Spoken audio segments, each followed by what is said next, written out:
Assalamualaikum warahmatullahi wabarakatuh. Selamat siang, Bu Novi.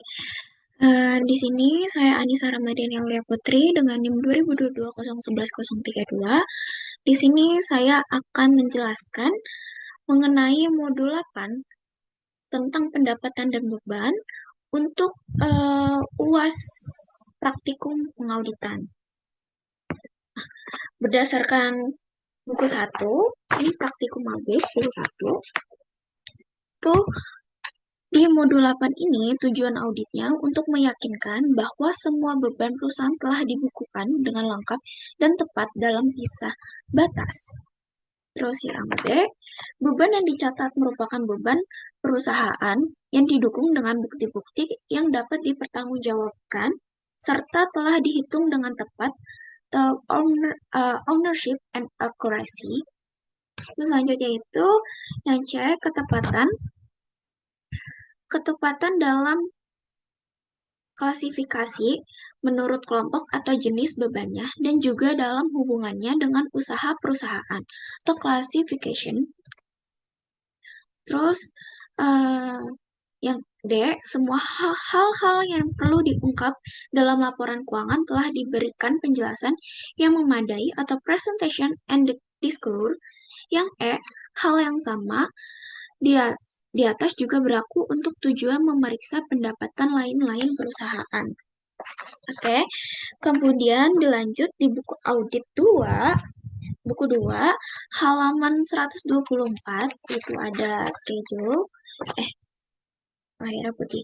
Kayak di sini ada schedule, bisa dilihat dari Excel ini. Bentar. Oke, ini dilakukan, yang pertama itu siapkan schedule utama, sesuai dengan topik modul yaitu pendapatan dan beban operasional. Di sini itu masuk ke dalam indeks IL3. Yang kedua itu minta daftar beban operasi dan cocokkan dengan buku besar. Ini memastikan semua beban sudah tercatat. Nanti kita akan mencocokkannya. Terus yang ketiga, lakukan uji kewajaran dengan membandingkan fluktuasi beban antar periode atau antar bulan, nanti akan kita cocokkan. Yang keempat, jika ada kenaikan atau penurunan yang mencolok, mintalah penjelasan tersebut dengan bukti-bukti lain yang mendukung serta pembayaran. Itu juga nanti kita akan cocokkan. Yang kelima, lakukan pencarian untuk mengetahui apakah ada beban yang belum dibebankan untuk tahun berjalan. Hubungkan sewaktu-waktu memeriksa akun utang beban dengan melihat pembayaran setelah tanggal neraca. Itu nanti akan kita cocokkan juga. Yang keenam, yakinkan bahwa semua beban operasi yang dibayarkan merupakan beban perusahaan dan telah diotorisasi oleh pejabat yang berwenang. Misalnya bukti tanda tangan, itu nanti kita akan cocokkan juga. Terus yang ketujuh, perhatikan beban-beban yang harus dikapitalisasi agar tidak salah saji, agar tidak salah disajikan sebagai beban operasional. Itu nanti akan kita cocokkan. Terus lakukan pisah batas atau cut off yang tepat atas beban operasi yang dibebankan pada periode berjalan. Itu tertera pada indeks PL3. Terus selanjutnya ini ada periksa klasifikasi atas beban operasional sehubung dengan kelayakan penyajian dalam laporan keuangan, termasuk hubungannya dengan usaha perusahaan serta kesesuaiannya dengan prinsip akuntansi yang berlaku umum. Itu ada di dalam indeks PL3 juga. Terus yang ke-10, yakinkan bahwa semua beban operasi yang mempunyai kewajiban perpajakan telah ditaati sesuai dengan peraturan perpajakan. Itu ada di PL3. Yang ke-11 itu untuk beban yang berhubungan dengan amortisasi atau penyusutan suatu aset, lakukan cross-check dengan akun aset tersebut. Itu juga masuk di indeks 3. Itu yang ke-12 untuk beban dan pendapatan lain-lain, yakinkan bahwa pendapatan dan beban tersebut benar-benar terjadi di luar operasi perusahaan. Selain itu, yakinkan bahwa semua beban dan pendapatan tersebut telah dibukukan dengan pisah batas yang tepat, itu masuk ke dalam PL3. Terus yang ke-13 itu perhatikan apakah hal-hal yang perlu diungkap dalam laporan akuntan telah diperoleh informasi yang memadai, itu masuk ke dalam indeks 3, PL3. Buatlah daftar koreksi serta saran perbaikan yang diperlukan untuk pihak manajemen yang merupakan salah satu patokan dalam menilai mutu audit Anda, memasukkan ke PL3 juga. Tulis kesimpulan dan komentar eh, hasil pemeriksaan yang informatif pada setiap kertas kerja pemeriksaan. Nah, itu juga masuk ke dalam indeks PL3. Nah, ini tuh klien kita yaitu PT Sugus, dan ini dibuat oleh saya sendiri, Anissa Rap, dan sekarang itu tanggal 28 Juni, tulis tanggal. Nah, selanjutnya ini kita akan masuk ke kertas kerja. eh, yang pertama itu masuk ke indeks PL3.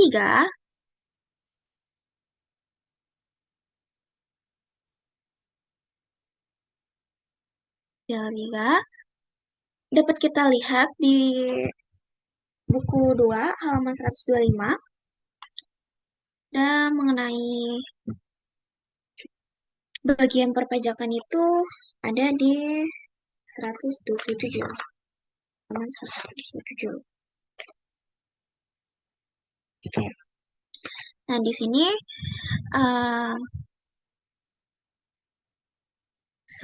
seluruh informasi yang kita periksa akan berhubungan dengan masalah pendapatan dan beban, termasuk dengan pajak. Jadi, pertama kita melihat nih dari PL3, masalah masalah yang pertama itu bisa kita lihat itu mengenai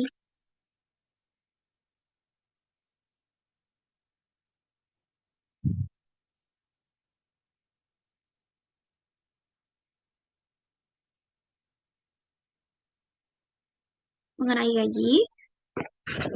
Jadi, uh, kita membuat jurnal koreksi.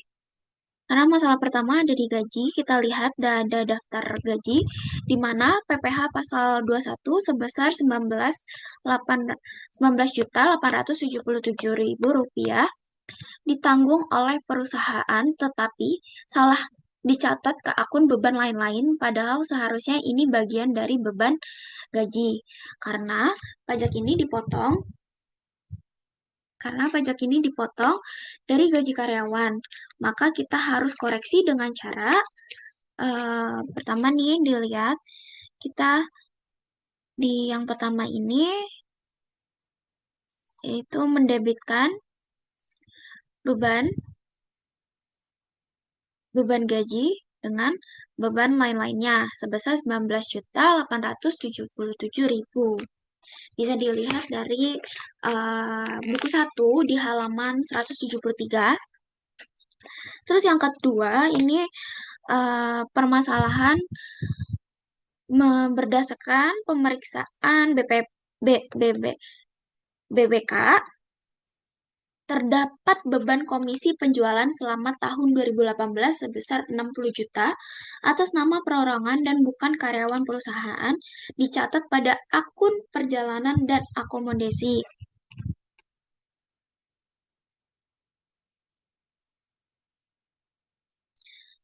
Padahal komisi ke pihak luar seharusnya itu ada di akun hospitality dan representation expense. Maka di sini harus dicatat, di jurnal koreksi ini harus dicatat sebagai kesalahan pencatatan untuk komisi penjualan ke dalam akun perjalanan dan akun akomodasi. Yaitu jurnalnya itu hospitality dan representation expense pada business trip and accommodation expense sebesar 60 juta. 60 juta. Nah, yang ketiga ini adanya kesalahan pencatatan atas biaya representasi itu membuat jurnalnya yaitu Hospitality and Representation Expense sebesar 4.500.000 pada supplies sebesar 4.500.000. Nah, yang keempat ini perlu dicatat juga di sini tertera ada kesalahan pencatatan penerimaan penjualan kardus. Nah, jurnalnya itu yaitu Hospitality and Representation pada order income itu sebesar 20 juta. Nah, selanjutnya ini usulan biaya kesejahteraan karyawan tahun 2018 yang dicatat 2019. Yang dicatat di 2019 itu membuat jurnal itu employee benefit dan pada acquired expense sebesar 100 juta. Terus yang keenam ini itu belum membayar atas PPh 23 yaitu dengan jurnal account service pada tax liabilities. Tax liabilities ini masuk ke PPh 23 sebesar 400.000. Nah, maka jurnal-jurnal tersebut kita masukkan ke dalam PL3 seperti yang ada 19.800 ini dimasukkan debitnya 19.800 dan kreditnya di beban lain-lain kayak gitu. Dan selanjutnya yang ke bawah juga seperti itu.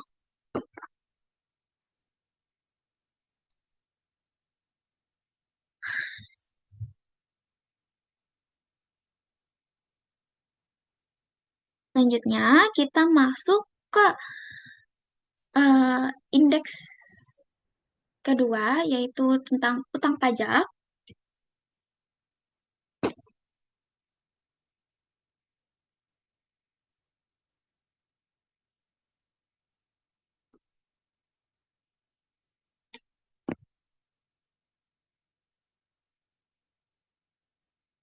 Di sini tuh kita catat juga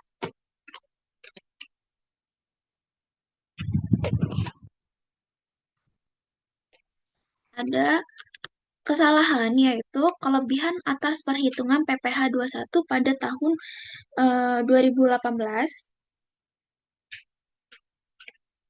Maka akan kita koreksi dengan jurnal yaitu Tax Liabilities PPh 21 sejumlah 28.500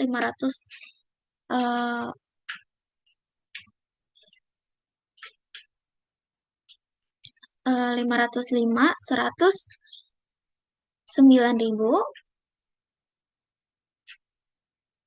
Terus dengan pada salaries expense yaitu sebesar 28.505.109.000. Nah, selanjutnya ini ada kelebihan pencatatan atas PPh 25 itu maka kita akan membuat jurnal koreksi yaitu tax liabilities pada income tax expense sebesar 357.438.908 rupiah. Ini akan dimasukkan ke indeks M2 yaitu jurnal-jurnal yang kita dimasukin debit kreditnya sejumlah lalu di total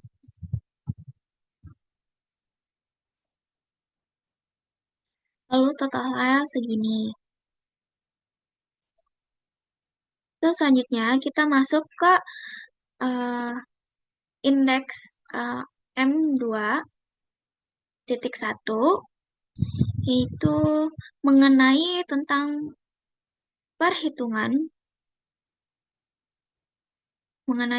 perhitungan eh, PPh 21 atau gaji karyawan. Itu bisa dilihat nih, eh, penghasilan bruto ini itu didapat dari, bisa kita lihat penghasilan bruto, THR, dan total penghasilan bruto ini didapat dari penghasilan bruto per tahun ditambah THR. Nah, biaya jabatannya itu kan 5%, 5% dari total total gaji. Nah, namun kalau misalnya lebih, pokoknya itu batas minimumnya itu 6 juta. Jadi kalau misalnya dia kayak total penghasilan brutonya itu 195 juta, kan 5 jutanya lebih banyak ya dari 6 juta. Jadi perlu ditulisnya sebesar 6 juta aja karena maksimum itu 6 juta batasnya.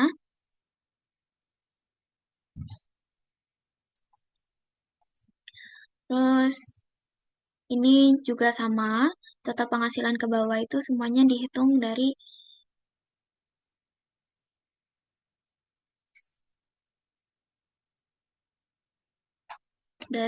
penghasilan bruto per tahun ditambah THR. Terus nah biaya jabatan yang di bawah ini dikali nih dari 104 juta itu dikali 5%. Totalnya itu 5.200.000 seperti itu.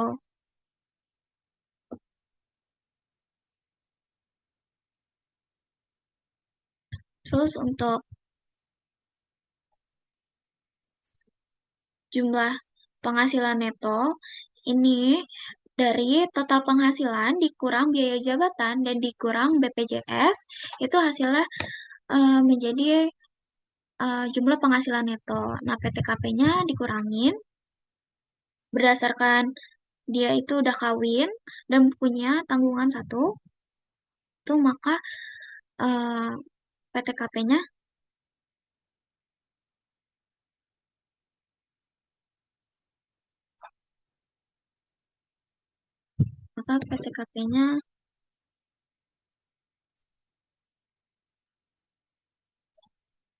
maka PTKP-nya sebesar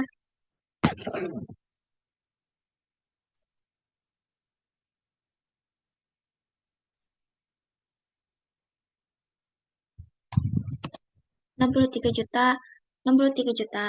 Nah, PKP ini pengurangan dari jumlah penghasilan neto dikurang PTKP. Terus di sini dihitung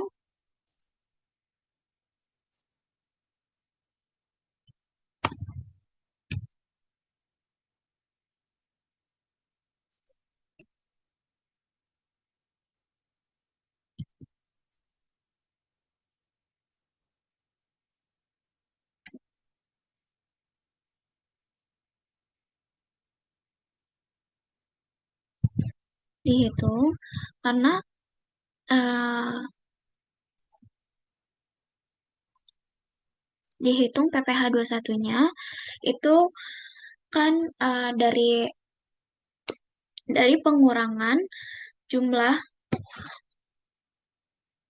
dari pengurangan jumlah yang PKP ini. Jadi em, dari 1 sampai 50 juta itu dikali 15%,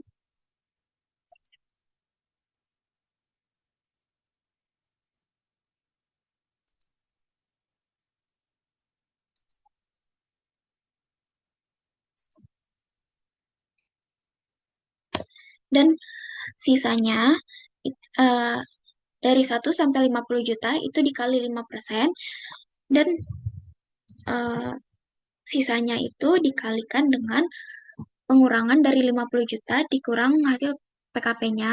Jadi sisanya itu dikaliin 15%. Gitu. untuk menghitung PPh 21-nya. Jadi menghitung PPh 21-nya ini itu eh, PKP dari jumlah 1 sampai 50 juta itu dikalikan dengan 5% dan sisa dari tersebut dikurangkan, sisa dari PKP dikurangin 50 juta, jadi 118 juta dikurang 50 juta, itu dikalikan dengan 15%, kayak gitu. Terus yang selanjutnya ini hanya dikalikan dengan eh, 5%, karena karena PKP-nya di bawah dari 50%. Jadi hanya dikalikan 5%. Nah, kalau misalnya nih kayak di kolom keempat ini kan lebih dari 50 juta. Jadi itu akan dikalikan 15% untuk sisa dari pengurangan 50 jutanya itu.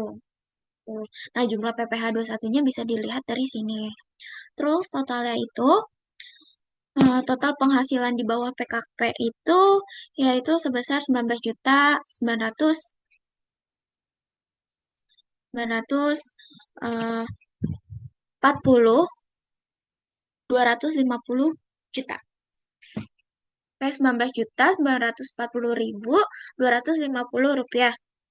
Nah, totalnya itu 19 yang sudah disetor yang ada di buku itu totalnya itu 19.877.000. Jadi PPh terutangnya itu masih ada 63.250. Gitu. Nah, selanjutnya ini kita masuk ke indeks M2 1.1.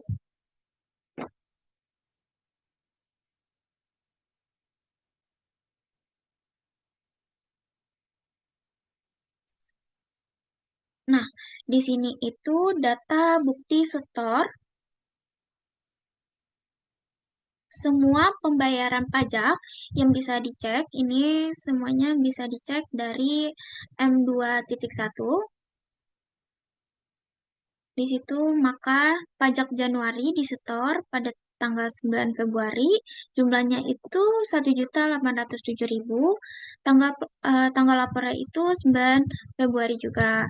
Nah, begitu juga di bulan Februari, Maret dan seterusnya itu tanggal setor dan tanggal lapornya di hari yang sama.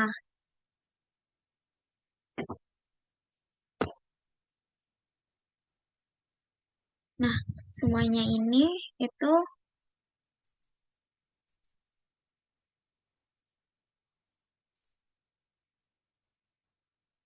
diisi sesuai dengan bukti penerimaan dan bukti lapor.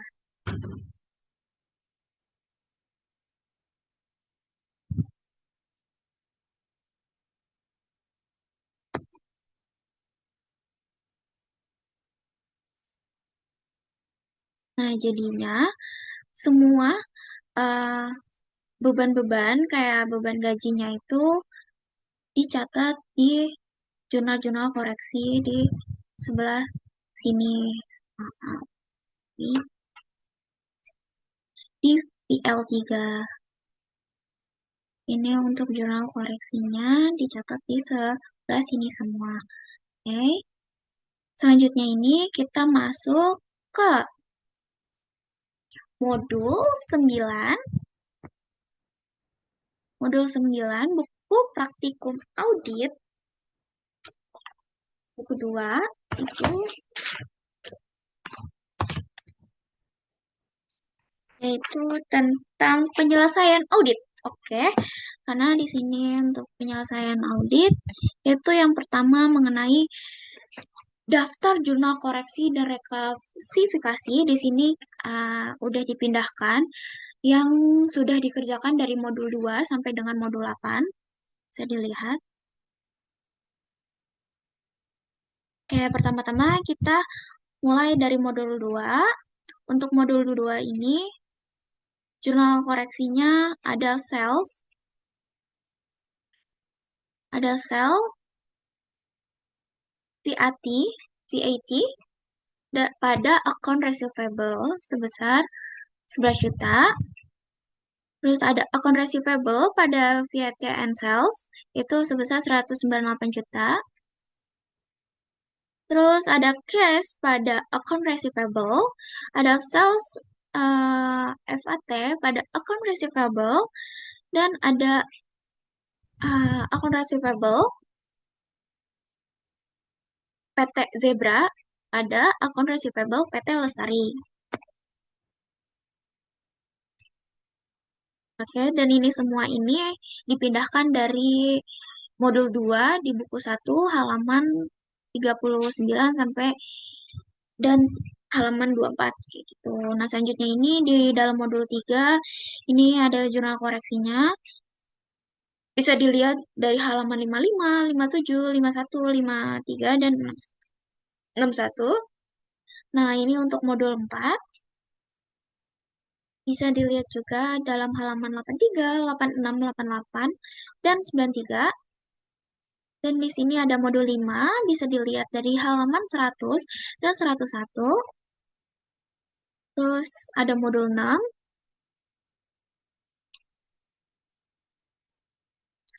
bisa dilihat dari halaman 106. Dan modul 7 di halaman 115 dan 120. Terakhir ini ada di modul 8 di halaman 126 dan 128. Oke, sekarang kita masuk ke indeks ARP2.1. Di sini tuh prosedur analisis neraca yang membahas analisis penerimaan neraca.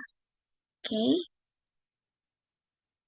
Nah, di sini itu membandingkan angka per audit tahun 2017 dengan audit 2018. Oke, bisa dilihat nih, kurangin dari 2018 dikurangin 2017. Oke. Data yang dari tahun 2017 ada di buku 1 dan data 2018 diambil dari modul 4 halaman 82. Ya, ini ada keterangannya di samping. Dan selanjutnya juga ke bawah akan sama dihitungnya. Oh, sama. Dan persenannya ini dari hasil pengurangan ini dibagi per audit 2017 dikali dengan 100%. Oke, hasilnya 30%. Dan ke bawahnya itu sama, lalu dijumlahkan. Kan ada aset, dijumlahkan total asetnya. Oh, dijumlahkan dari total aset lancar, ditambah nilai buku, ditambah juga aset lainnya. Hasilnya itu 15 miliar 996 juta 559.678 rupiah. Dan yang per 2018 juga hasilnya 22 miliar 524 juta 890.964 rupiah. Oke, di sini total aset berarti total aset mengalami kenaikan yaitu sebesar 41%.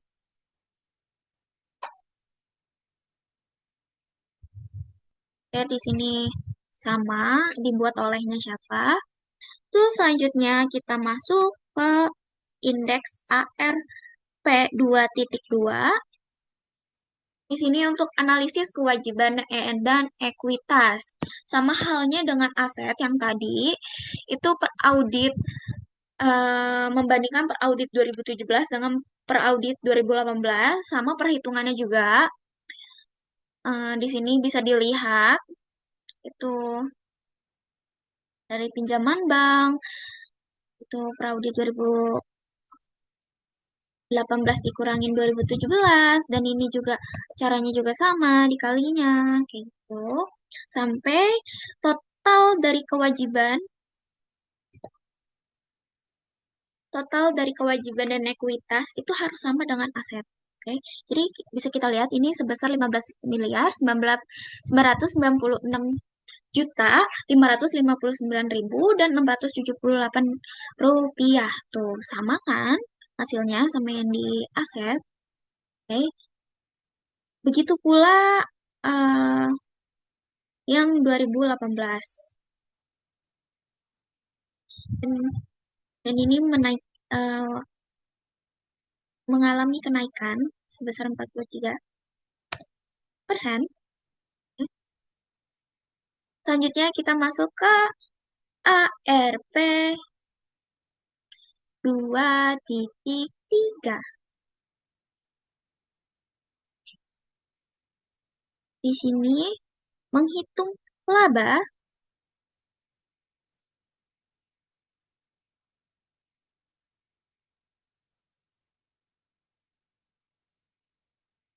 menghitung laba itu sama dengan yang tadi total aset dan total kewajiban.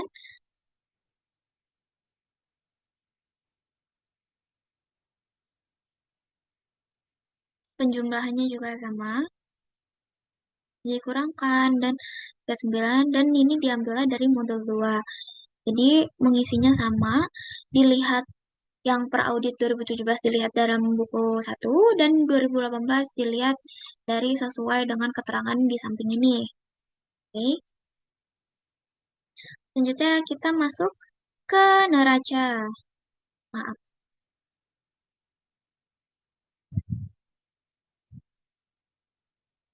Masuk ke neraca. Ini bisa dilihat.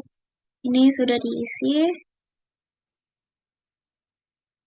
Neraca 2018 dan 2017 menyesuaikan dengan indeks ARP 2.1, 2.2, dan 2.3. Tuh.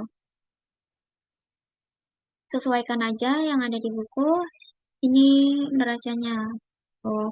Nah, selanjutnya ini masuk ke laporan laba rugi.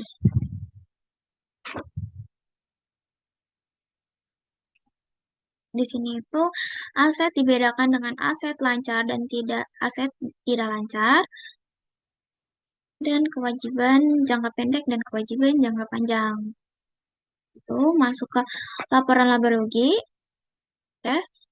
Angka-angka pada laporan laba rugi untuk 2018 dan 2017 diperoleh dari schedule ARP 2.3. Dari 2.3 yaitu yang ini pendapatan neto. Di sini tinggal dipindahkan saja ke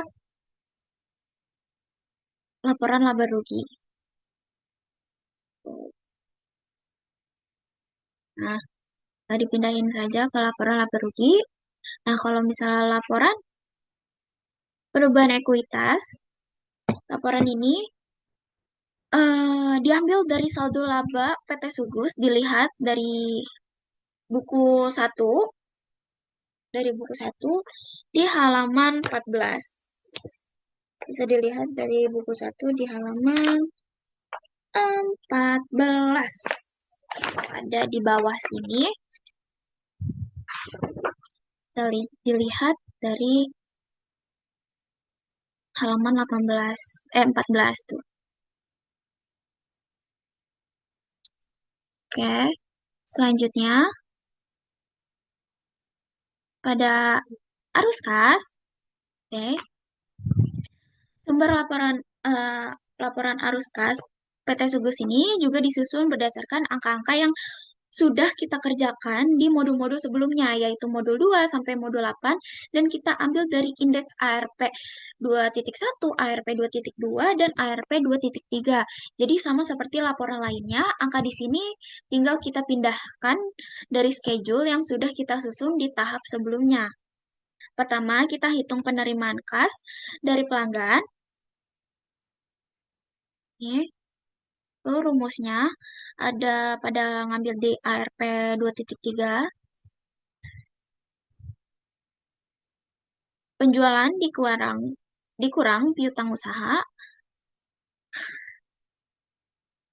penjualan dikurang piutang usaha.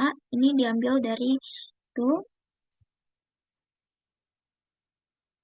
Terus selanjutnya ini dijumlahkan dari atas. Lalu untuk pembayaran kas, pembayaran kas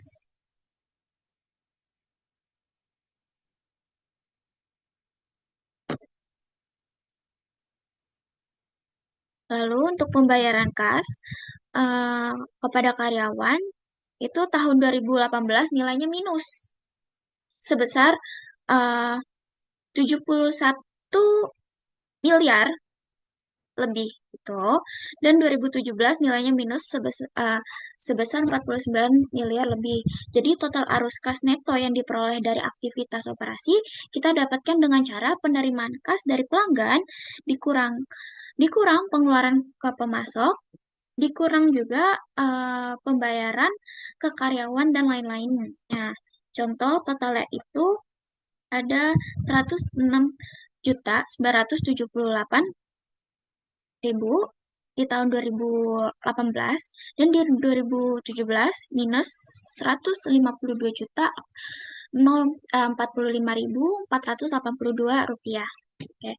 Selanjutnya ini ada aktivitas investasi. Kita masuk ke aktivitas investasi.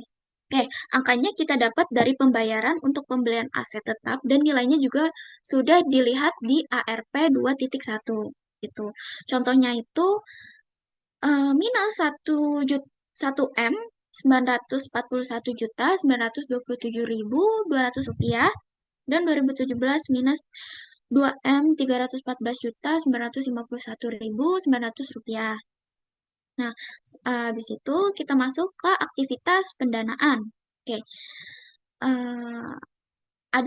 setelah itu ada arus kas. Arus kas dari aktivitas pendanaan yaitu misalnya pinjaman bank, sewa pembiayaan, dan transaksi lain terkait pendanaan. Angka-angka diambil dari ARP 2.2 sama seperti komponen kewajiban jangka panjang di neraca. Semua tinggal dipindahkan sesuai nilai pada 2018 dan 2017. Nah, penjumlahan neto dan kenaikan penurunan kas untuk menghitung kenaikan dan penurunan kas, kita jumlahkan yaitu arus kas neto dari operasi ditambah arus kas neto investasi ditambah arus kas neto pendanaan. Contohnya di 2018 itu penjumlahannya itu 8 miliar lebih dan 2017 total kas netonya itu 5 miliar lebih. Selanjutnya itu ada kas awal dan kas akhir. Tahun 2018 kita ambil dari kas akhir tahun 2017. Ini tinggal dipindahin saja gitu. Kas awal tahun 2017 sudah ada, misalnya 76 juta atau 76 juta 673.000 sesuai di angka schedule. Kas dan setara kas akhir tahun juga diambil dari indeks ARP 2.1 sama seperti kita mencatat kas di neraca. Oke. Transaksi non-kas, kalau ada transaksi non-kas, misalnya pembelian aset tetap melalui pembiayaan, nilainya kita ambil dari ARP 2.1 lalu dicatat terpisah di catatan arus kas sebagai transaksi non-kas. Gitu.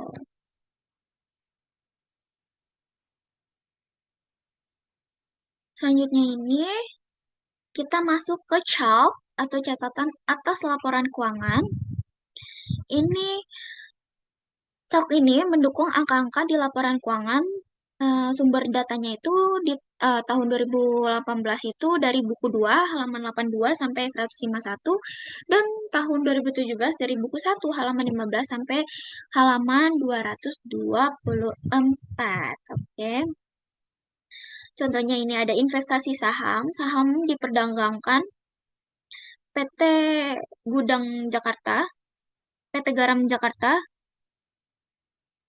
2018 diambil dari buku 2 halaman 151, 2017 diambil dari buku 1 gitu. Terus investasi lainnya. Selanjutnya ini pokoknya eh ini semua itu diambil dari buku 2 dan buku 1 tertera ada tuh halamannya di foto tersebut nih. Tuh. Oke, selanjutnya ini eh, LAI atau laporan auditor independen. Di sini kita perlukan laporan, jadi kita tinggal mengisi Dewan Komisaris PT Subus, terus jalannya jalan apa, dan sudah sesuai dengan yang di foto tersebut. Oke, sekian penjelasan mengenai modul 8 sampai modul 9 dari saya. Kurang lebihnya mohon maaf, Bu. Terima kasih. Wassalamualaikum warahmatullahi wabarakatuh.